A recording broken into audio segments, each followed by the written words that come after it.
அருட்பெரும் தனிப்பெருஞ்சோதி ஜோதி அருட்பெரும் ஜோதி தனி பெரும் கருணை அருட்பெரும் ஜோதி. எல்லாம் கையை நல்லா வார்ம் பண்ணுங்க, கண்ணில் அப்படியே ஊற்றி எடுங்க.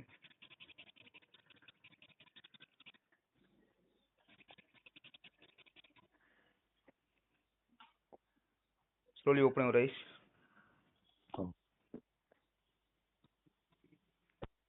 சத்துசாரம் போயிடலாம். Good morning to all. சத்துசாரம் போயிடலாம்.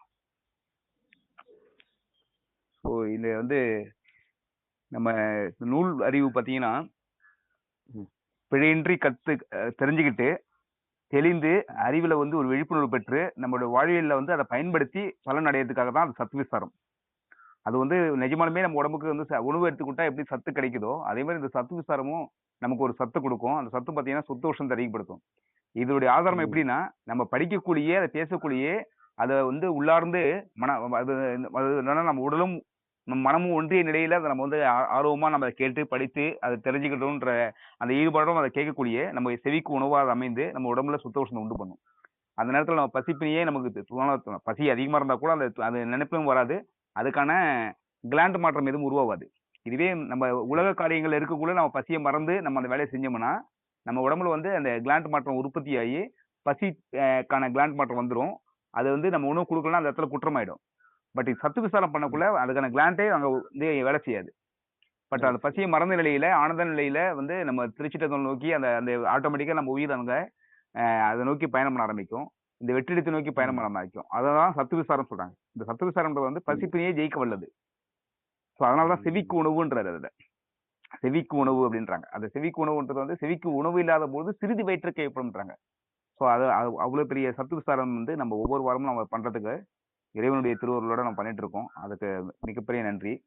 நம்ம இது தொடங்கலாம். அந்த வாரம் 201 இருந்து 221 இருந்து 230 வரைக்கும் ஐயா படிக்கலாங்க. ஐயா படிக்கலாம்.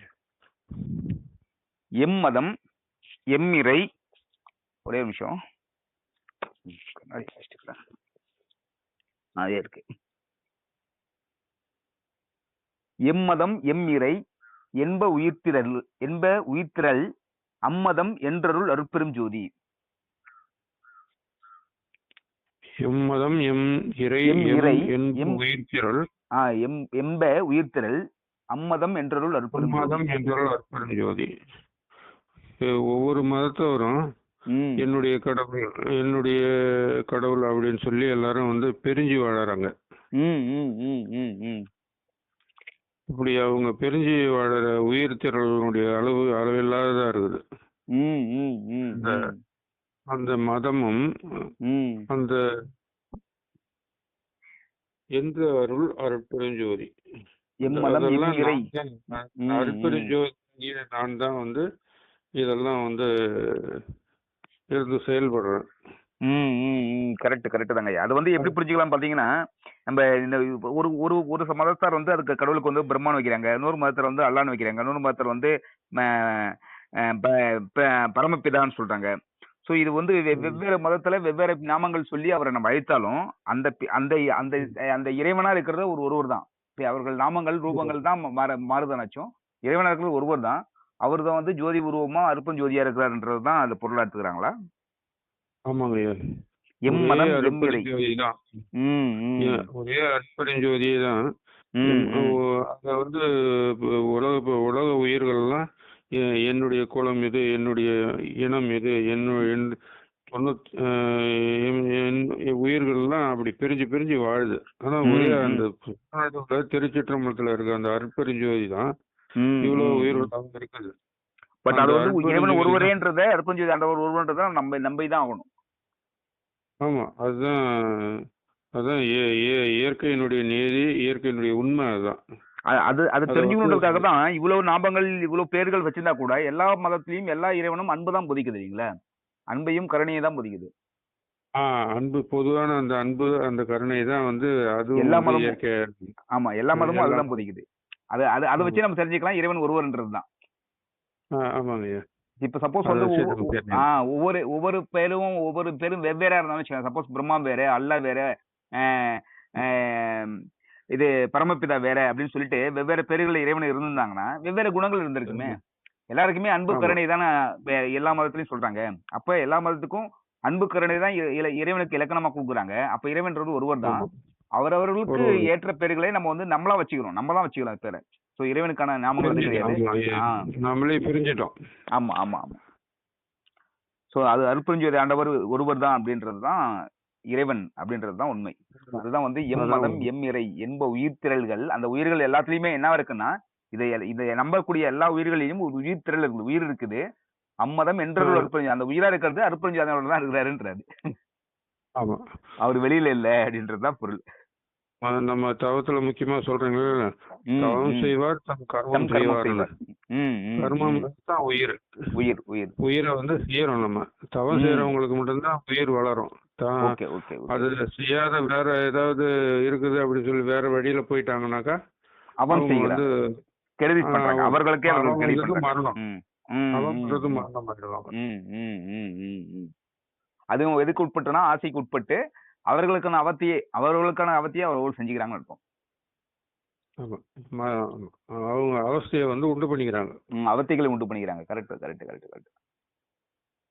அடுத்த குரல் போயிலாங்களா? கூறிய கருநிலை குலவிய கீழ்மேல் ஆரியல் என உரை அருட்பெரும் ஜோதி. கூறிய கருநிலை குலவிய கீழ்மேல் ஆரியல் என உரை அருட்பெரும் ஜோதி. ஆரியல் அருட்பெரும் ஜோதி. கூறிய கருநிலை என்றது வந்து கருன்றது உயிர்கள் அப்படின்னு பார்க்கலாம். அந்த கருன்ற உயிர்நிலை வந்து குலவிய கீழ்மேல்னாக்கா உயர்ந்தது தாழ்ந்தது அப்படி எதுவும் கிடையாது. அதெல்லாம் ஒரே உயிர் தான். ஆரியல் என்றது ஆரியல் என உரை, அதெல்லாம் ஒரே உயிர் தான் என்று உரை அருட்பெருஞ்சோதின்னு சொல்றாரு ஐயா. Right right right. நமக்குள்ள வந்து ஏகப்பட்ட வேற்றுமைகள் இருக்குது. சோ இந்த அதே மாதிரி வந்து ஜீவர்களையும் பாத்தீங்கன்னா ஓரறிவு முதல் 5 அறிவு 6 அறிவுன்னு நம்ம பிரிச்சு வச்சுக்கிறோம். எல்லாத்துலயுமே வந்து ஜீவனா இருக்கிறது வந்து எல்லா உயிர்லயுமே அது ஒரு அறிவில் இருக்கிற ஜீவனா இருக்கிறதும் அருட்பெருஞ்சோதி தான். 5 அறிவுல ஜீவனா இருக்கிறதும் அருட்பெருஞ்சோதி தான். 6 அறிவுல ஜீவனா இருக்கிறதும் அருட்பெருஞ்சோதி தான். நம்ம 84 100,000 பிறவிகள் இருக்குதுன்றாங்க உலகத்துல. அத்தனை ஜீவராசிகள் வசிச்சிட்டு இருக்கு, உற்பத்தி ஆகினே இருக்குது. இது எல்லாத்துலயுமே ஜீவனா இருக்கிறது அருட்பெருஞ்சோதி ஆண்டவர் தான் இருக்காரு. அதுல வந்து ஒரு செல்ல உயிர் இருக்கிறதுனால வந்து உயர்ந்த கொஞ்சம் தாழ்ந்த அறிவு, நமக்கு 6 அறிவு இருக்கிறதுனால நம்ம உயர்ந்த அறிவு, நமக்கு உயர்ந்த உயிர் அப்படின்றது கிடையாது. அப்ப எல்லா உயிரிலுமே எல்லாமே அருட்பெருஞ்சோதி ஆண்டவர் தான் உயிரா இருக்காருன்றதான் பொருள். அதனாலதான் வந்து கருணையும் அன்பும் வாடினை பயிரை கண்ட போதெல்லாம் வாடினேன்றாரு. அப்ப அந்த பயிர் வாடினா கூட அதுக்குள்ள உயிர் வந்து வாடி போயிடுது அப்படின்றதுக்காக ஐயா வாடி இருக்காங்க. சோ இந்த பயிர் வாடுறது கூட பாத்தீங்கன்னா அந்த ஒரு செடிக்கு நம்ம வந்து செடிக்கு தண்ணியை பாசனம்னா செடி நல்லா வளரும். அந்த செடிக்கே நம்ம நஞ்சாகிய கெமிக்கல் கலந்த தண்ணியை பாசனம்னா அது வந்து சீக்கிரம் வாடி போய் சத்து போயிடுது. அதே மாதிரிதான் நஞ்சாகிய தீய எண்ணங்களும் தீய செயல்களும் நம்ம நெஞ்சை கட்டு போயிடுது, நெஞ்சை கட்டுறது, நம்ம மனசை கட்டுறது. சோ அதுல வந்து நம்ம பியூரிபிகேஷன் பண்றதுக்காக தான் அந்த சத்து சரணம். சோ அடுத்த குரல் போயிடலாங்க ஐயா. என் தர முடியாது இலங்கிய பற்பல அண்டமும் நிறைந்தொளிர் அருட்பெரும் ஜோதி. என் தர முடியாது 84 100,000 பிறவின்னு சொல்லிட்டாங்க செத்துருங்க. அதை எண்ணி கணக்கெடுக்க முடியாது. என் தர முடியாது இலங்கிய பற்பல அண்டமும் நிறைந்தொளிர் அருட்பெரும் ஜோதி. அவ்வளோ உயிர்கள் இருக்குது உலகத்துல. அதை வந்து நம்ம வந்து பற்பல உயிர்களா இருக்குது. அதே மாதிரி அண்டங்களும் நிறைய இருக்குன்னு சொல்றாங்களோ. அண்டமும் நிறைந்துள்ளி பற்பல அண்டங்கள்லாம் நிறைந்து இருக்குது. அந்த உயிர்களும் ஒவ்வொரு அண்டங்களையும் ஒரு மாதிரியா இருக்குது. அதெல்லாம் அளந்து நம்மளால சொல்ல முடியாது. அந்த நிறைந்து ஒளிர்கின்றது, அந்த உயிர்கள் வந்து ஒளிர்கின்றது. எல்லாத்துலயுமே வந்து ஒளியா வந்து உயிர் ஒளி தான் எல்லாத்துலயுமே இருக்குது, பரவி இருக்கு. உயிர்கள் உற்பத்தி ஆகுது. Right right right. எந்தர முடியாது இலங்கிய பற்பல அண்டமும் நிறைந்துள்ளில் அருட்பெரும் ஜோதி. சோ எல்லா அண்டங்களிலும் சரி, எல்லா ஜீவராசிகளிலும் சரி, அந்த ஒரு ஒளி இருக்குது, அந்த ஒளி தான் உயிரா இருக்குது. அது அருட்பெருஞ்சோதி ஆண்டவர் தான் இருக்காரு. அதை வந்து ஆண்டவர் தான் அதை இருக்காரு. அது அளப்பரியது. அதை வந்து அவ்வளவு சீக்கிரத்துல அளந்துட முடியாது. எத்தனை அண்டங்கள் இருக்கு அளக்க முடியாது. எத்தனை எத்தனை ஜீவராசிகள் இருக்குன்னு நம்மளால சீக்கிரம் வந்து நம்ம கவுண்ட் பண்ணிக்க அது முடியாது. கணக்கெடுக்க முடியாது, கணக்கிட ம். முடியாது. அவ்வளவு ஜீவராசிகள் இருக்குது. எல்லாத்தையுமே ஒளியாவும் உயிராவும் அந்த வந்து இறைவன் அருட்பெருஞ்சோதி ஆண்டவர் தான் இருக்காருன்றதான் பொருள். நன்றி நன்றிங்க, சூப்பருங்க. அடுத்த குரல் போயிடலாம். ம். சார் உயிருக்கு எல்லாம் தாரகமாம் சபை ஆறுயிருக்கு உயிராம் அருட்பெரும் ஜோதி. சாருயிருக்கு எல்லாம் சார் உயிருக்கு எல்லாம் தாரகமாம் சபை. சார் உயிருக்கு எல்லாம் சார்ந்த உயிர்கள் சார்ந்து எதுல இருக்குதுன்னாக்கா அந்த சிரசுல அருட்பெருஞ்சோதி ஆண்டவரா தான் இருக்குது எல்லாமே. ஆறுயிருக்கு அருட்பெரும் ஜோதி. அந்த அருட்பெருஞ்சோதி ஆண்டவர் ஆறு உயிருக்கு உயிரா இருக்கிறதோட்டு அந்த உயிர்கள் அதுல சார்ந்து அருட்பெருஞ்சோதியை சார்ந்து அது உயிர்கள் வந்து வளர்ச்சி அடையுது. ஓகே, எல்லா உயிர்களுக்கும் உயிரா இருக்கிறது அந்த அருட்பெருஞ்சோதி தான் இருக்காரு. சார் உயிருக்கு இறைவனை சார்ந்துதான். எல்லா உயிர்களும் வந்து இந்த இயற்கை பேராற்றலை சார்ந்துதான் இருக்குது. அந்த இயற்கை பேராற்றல் தான் எல்லாத்துக்கும் வந்து எல்லா உயிர்கள் இருக்குது. அந்த இயற்கை பேராற்றலா ஒரு உயிரிலையும் இருந்து அதை வளர்க்கக்கூடியது அந்த அருட்பெருஞ்சோதி ஆண்டவர் தான் இருக்காரு. நமக்கு இறைவன் வந்து நம்ம சிறநடுவுல பூர்வ மத்தியில உள்ளார விளங்குறாரு அப்படின்றத நம்ம மனசு ஒத்துக்கிட்டு அதை சார்ந்து நம்ம இருக்கக்குள்ளதான் நம்ம வாழ முடியும். உயிர் வளரும். சார்லன்னாக்கா சார் உயிர் அந்த உயிர் சார்லன்னாக்கா அதுக்கு வந்து வாழ்வு வந்து ஆங்காரம் வந்துடும். நான் தான்ற ஆங்காரம் வந்துடும். ஆட்டோமேட்டிக்கா ஆசைகள் அதிகமாயிடும். எல்லாமே நம்ம தான் பண்றோம். கர்மம் செய்வார் நம்ம சொல்றோம் இல்லைங்களா? அந்த தம் கர்மம் செய்யக்கூடிய இது செயல் வந்து அந்த பூர்வ மத்தியில இருக்க ஜோதியை நினைச்சவர்களதான் அது அந்த உயிருக்கு வந்து நல்லதா இருக்குது. இல்லைன்னா அந்த உயிர் வந்து அந்த பூர்வ மத்தியில இருக்க அருட்பெருஞ்சோதி ஆண்டவரை சாரலைன்னாக்கா அதுக்கு வந்து வளர்ச்சி கிடைக்காது, உயிர் வளர்ச்சி கிடைக்காது, மரணம் சீக்கிரம் சம்பவிச்சிடும், உயிர் தேய்மானம் நடக்க ஆரம்பிச்சிடும். ஏன்னா அந்த சத்து கெயின் பண்ற வேலைக்கு பதிலாக சத்து செலவு பண்ற வேலைக்கு போயிடுவார். சிற்றின்பங்கள் நோக்கி அதிகம் பயணம் பண்ண ஆரம்பிச்சிடுவாங்க, குறைய ஆரம்பிச்சிடும், உயிர் குறைய ஆரம்பிச்சிடும். Correct correct correct correct.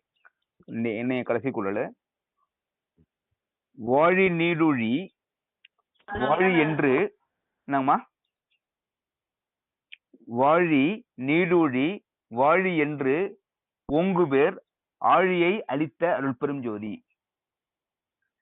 வாழி நீடூழி வாழி என்று ஒங்கு பேர் வாழ்ந்து நீடூழி வாழணும்னாக்கா வாழி நீடூழி வாழி என்று அது வாழணும்னாக்கா ஓங்கு பேர் அது வளர்ச்சி அடையணும்னாக்கா அதுக்கு வந்து இறைவன் வந்து நமக்கு அருள் புரியணும். ஆழின்றது வந்து மோதிரம். ஆழின்றது அற்புதமான மோதிரம். கடல் கூட ஆழி சொல்லுவாங்களே, கடல் ஆழி. ஆமா ஆமா, கடவுள். அது அளப்பரியது ரொம்ப பெருசுன்ற மாதிரி சொல்லியிருக்காங்களோ? ஆமாங்க. இல்ல மோதிரன்றது ஒரு பொருள் இருக்குன்னா அருள் கூட வச்சுக்கலாம். இறைவனுடைய அருள், நமக்கு அருள் அறிவு தான் நமக்கு வாழ்க்கையை கொடுக்குது. அருளும் அறிவும் இணைஞ்சாதான் இறைவனுடைய நம்ம இறைவனோட அணுகி இருக்கிறோன்னு அர்த்தம். மனம் அந்த அருளையும் அறிவையும் உணராம அதுல வந்து அணுகி இல்லைன்னாக்கா நமக்கு வந்து நல்லது கிடையாது. ஓகே, அவ்வளவு பெரிய சிறப்பு வாய்ந்தது நமக்கு ஒரு அணிகலன் மாதிரி நம்ம கையிலே இருக்குன்ற மாதிரி நம்ம எடுத்துக்கலாம் இல்லைங்களா? ஒரு மிகப்பெரிய சிறப்பு வாய்ந்தது அணிகலன் மாதிரி, ஒரு அணிகலன் மாதிரி நமக்கு நம்ம விரலே இருக்கு, நம்ம உள்ளங்கை நெல்லிக்கணி மாதிரி நம்ம கூடயே இருக்குது. அந்த அளப்பரிய ஒரு கடல் அளவுக்கு இருக்கிறது ஒரு அற்புதமான ஒரு மோதிரமா ஒரு இந்த அருட்பெருஞ்சோதி ஆண்டவருடைய இந்த சகா கல்வி வந்து நமக்குள்ளே இருக்கு. அதை நம்ம பயன்படுத்திக்கணும். சோ நம்ம வந்து இந்த குருநாதர் நமக்கு அதை தருவாரு, இந்த மகன்கள் வந்து நம்ம வழி நடத்துவாங்க, இவர்கள் வந்து ஆசிரியர். அதுதான் வந்து பாடல் சொல்லிருக்காங்க இல்லையா? மனமும் மதியும் இல்லாவிடில் வழி மாறுதல் சொல்லி என்ன செய்வாய், மன உறுதியும் வைக்க வேண்டும், பின் வாழை கிருபையும் உண்டாக வேணும்ன்றாங்க. சோ நம்மளுடைய மனசை நம்ம வச்சு மனசு வந்து ரொம்ப திண்மையான மனம் இருக்குன்றாங்க. இந்த தவத்தை கடைபிடிக்கணும்னு ரொம்ப திண்மையான மனம் இருக்கணும். அதுக்கப்புறம் அதுக்கான இந்த நூல் அறிவுகள் எல்லாம் பெற்றுக்கொண்டு அதை நோக்கி நம்ம வாழ ஆரம்பிக்கணும். அதுக்கப்புறம் தான் இறைவனுடைய அருளே நமக்கு வந்து வேலை செய்யுன்றாங்க. ஆமாங்க. நூலறிவு கிடைக்கலன்னாக்கா நமக்கு அந்த இடமெல்லாம் தெரியாது. தெரியாம புறத்துலயே நம்ம அலைஞ்சு புறத்துலயே போய் பிடிப்போம் இறைவனை. புறத்துல போய் இறைவனை பிடிக்க முடியுமானாக்கா அது முடியாது. இந்த நூலறிவு வந்து படித்தால் மட்டும்தான் இல்ல, கேட்டாலே கிடைக்கும்ன்றதுதான் செவிக்கு உணவுன்றாங்க. நல்ல விஷயங்களை கேட்டாலே போதுன்றதுதான் பொருள். சோ நல்ல விஷயங்கள் யாரெல்லாம் கேட்டு தன்னுடைய வாழ்வியல அனுபவங்களா மாத்திக்கிறாங்களோ அவர்கள்லாம் வந்து தவத்துக்கு சிறந்தவர்கள், உகந்தவர்கள் அர்த்தம். அதுதான் நமக்கு அமுதம் கிடைக்கக்கூடிய வழியே தான். நமக்கு அந்த செவி வழியா நமக்கு கேட்டதை நம்ம அதை செயல்பாட்டுக்கு கொண்டு வந்து மனசுல வந்து இருப்பு வைக்கணும். மனசுல இருப்பு வச்சு அந்த புருவ மத்தியில, அந்த நெற்றியில அந்த உள்ளர ஜோதி இருக்குதுன்றத வந்து நம்ம ஒத்துக்கணும். அதுல வாழ ஆரம்பிச்சிட்டோம்னாக்கா அப்போ நமக்கு ஒரு உணர்வு, புருவ மத்திக்கு ஒரு உணர்வு கொண்டு வந்து நிறுத்திடுறோம். அப்ப புறத்துல வச்சிருந்த நம்ம இறை அறிவை இப்ப அகத்துல கொண்டு வந்துடுறோம். புறத்திலே இருக்கிற அகத்தை கொண்டு வந்துடும். அகத்துல கொண்டு வந்த உடனே அந்த உயிர் வந்து நமக்கு ஒரு இறைத்தன்மையினுடைய அருளை நமக்கு கொடுக்க ஆரம்பிச்சிடும். அருள் அறிவு வளரும். சூப்பர் சூப்பர் சூப்பர் சூப்பருங்க. நன்றிங்க ஐயா. ஸோ குறளை ஒரு தடவை படிச்சுட்டு நம்ம கிளாஸ் நிறைவு பண்ணிக்கலாம். இது திருவிண்ணப்பமும் ஜோதி பாடலும் படிச்சு நிறைவு பண்ணிக்கலாம். படிச்சலாங்களா குறளை? எம்மதம் எம்மிறை என்ப உயிர்த்திரள்கள் அம்மதம் என்றருள் அருட்பெரும் ஜோதி. கூறிய கருநிலை குலவிய கீழ்மேல் ஆரியல் என உரை அருட்பெரும் ஜோதி.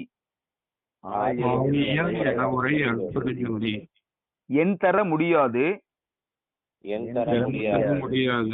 இலங்கிய பற்பல அண்டமும் நிறைந்தொளிர் அருட்பெரும் ஜோதி. சார் உயிருக்கு எல்லாம்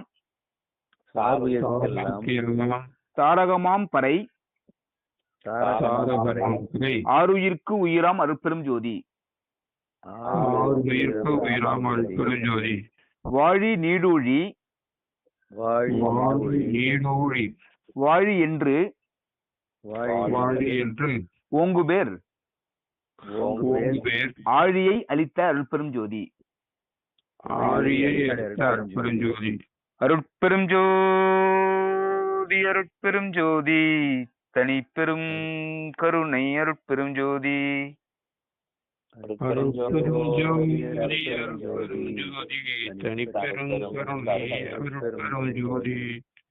நம்ம சிறுவிண்ணப்பமும் ஜோதி பாடலும் படிச்சு கிளாஸ் நிறைவு பண்ணலாங்களா?